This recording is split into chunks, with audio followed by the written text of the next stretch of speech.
আমাদের যে পিছিয়ে পড়া প্রান্তিক মানুষ তাদের এই কষ্টের সম্মুখীন বা বঞ্চিত হতে দেব না। সেই কারণে ভাইজানের পথ অনুসরণ করে আজকে ময়দানে নেমে পড়েছি, শুধুমাত্র ভাইজানের পথ অনুসরণ করে। আজকে বলুন তো, একজন বিধায়ক পশ্চিমবঙ্গের শাসক দলের কিন্তু নিদ্রা হারাম করে দিয়েছে, বুঝিয়ে দিয়েছেন একজন। আর আমি আবারও বলছি, আইএসএফ প্রার্থী এখান থেকে যদি অল ইন্ডিয়া সেকুলার ফ্রন্ট এখান থেকে যদি আমি যেতে পারি মথুরাপুর থেকে দিল্লিতে, আমি আপনাদের কথা দিয়ে যাচ্ছি, এখান থেকে দিল্লির পার্লামেন্ট আমি অজয় কুমার দাস কাঁপিয়ে দেব। আপনাদের পিছিয়ে পড়া অভিযোগ নিয়ে আমি দিল্লিতে দরবার হব, দিল্লিতে পড়ে থাকবো, মাঠে ময়দানে নেমে লড়াই করব। আপনাদের কাছে আমার এটুকু অনুরোধ, আপনারা একটু আগে উনি বলেছেন যে বহিরাগত অনেক দূর থেকে, আমি অজয় কুমার দাস আপনাদের ঘরের ছেলে মনে করুন, আমি আপনাদের বলছি আপনারা নিজের হয়ে লড়াই করুন। আমি 5 বছরে আপনাদের মথুরাপুরের ইতিহাস যদি বদলে না দিতে পারি, আমার নাম অজয় কুমার দাস নয়, রাজনীতি ছেড়ে দেওয়া হবে। আমার কোনো কালিমালিপ্ত নেই আমার কেরিয়ারের মধ্যে, আপনারা দেখতে পারেন, ঘেটে দেখতে পারেন। আমার অরিজিনাল বাড়ি রায়গঞ্জে, কল্যাণ ইউনিভার্সিটিতে পড়াশোনা করেছি। আমি 12 বছর থেকে বাড়ির বাইরে আছি, চাকরি সূত্রে, পড়াশোনার সূত্রে। আমার কোনো কালিমালিপ্ত নেই, আপনি দেখতে পারেন, কোনো দুর্নীতি বা কোনো রাজনীতির সাথে যুক্ত নেই। কিন্তু প্রতিবারটা স্কুল থেকেই করেছি।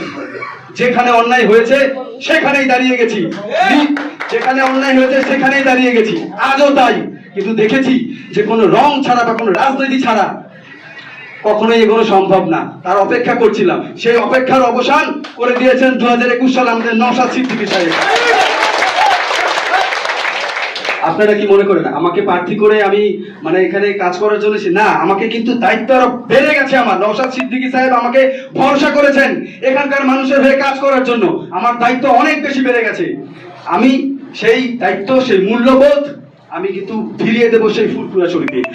আমি আসার সময় নওশাদ সিদ্দিকী সাহেব আমাকে বলেছেন, আপনি মথুরাপুর সিটটা ওখান থেকে জিতে তারপরে ফুরফুরা শরীফে আপনি ফিরে আসবেন। তাই আপনাদের বলবো, আমার ছোট বড় মাঝারি যারাই আছেন না কেন, আমার বয়োজ্যেষ্ঠ আমাদের কর্মীদের বলবো, আপনারা ঝাঁপিয়ে পড়ুন আজ থেকে পরিকল্পনা করে। শুধুমাত্র একটাই লক্ষ্য, অল ইন্ডিয়া সেকুলার ফ্রন্টের আমরা একজন কর্মী হিসাবে লড়াই করতে চাই, পিছিয়ে পড়া প্রান্তিক শ্রেণীর মানুষদের হয়ে কথা বলতে চাই সেই সংসদের মধ্যে। এই হিসাবে শুধু নিজেদের এলাকায় ছড়িয়ে পড়ুন, আপনারা প্রচার করুন যে সংসদে কাকে পাঠাবেন, আপনারা কাকে পাঠাতে চান।